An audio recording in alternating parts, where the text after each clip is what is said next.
This is Volio's guide to wine keg setup and installation. Let's get your kegs flowing. There are a few materials you need ahead of time. Before we begin, make sure you have a kegerator or available draft line, gas, Volio kegs work with CO2, nitrogen, or a mix of both, an adjustable wrench, coupler. Assess ahead of time which coupler your new keg takes. And then optional, for our sparkling kegs, we recommend having a Perlick faucet. Step 1. Turn off the gas and remove the spent keg. Turn off gas at regulator and remove the spent or less awesome keg. Step 2. Clean the draft line.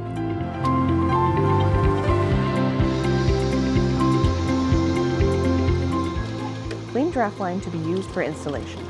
Step 3. Assess coupler needed for keg. A coupler is the connector between the top of your keg and the draft line. It has two valves, one for liquid and one for gas. There are different types of couplers, and you need to assess which coupler your keg takes. The most common Volio keg takes an American D coupler. Other common couplers include a European A coupler, which is also called a German slider. Tip: there is a trickster coupler that looks like it will fit a keg that takes a European A slider, but it does not.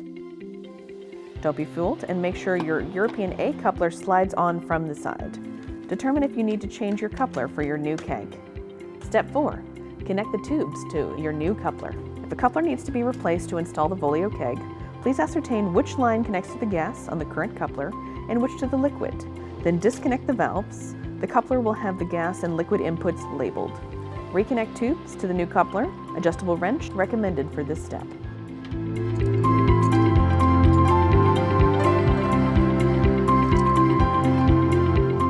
Step 5.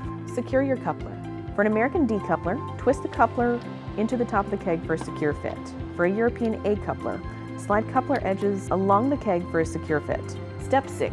Engage locking mechanism on coupler. For both types of couplers, pull out the handle and press down, engaging the locking mechanism. Step 7. Turn on gas.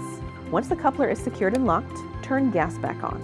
For sparkling kegs, the desired pressure is between 9 and 14 psi. Step 8. Test for desired output. Step 9. How to troubleshoot if necessary. If you've reached desired output, you can skip this step. But if your output is too fast or lacks the desired carbonation for sparkling, first try adjusting the pressure at the regulator. If you're unable to reach a desirable balance, then you can install a Perlick faucet at the spigot to better control the flow of liquid and input of gas. Step 10. Check your connections. After your first successful service with kegged wine, check the keg room or jockey box to ensure that all connections are effective and that the keg is not leaking at any connection point. Now you're ready to rock. Cheers. Wine on Tap is a sustainable, cost-effective addition to your restaurant service. Volio's team is happy to answer any further questions you might have to get your kegs flowing.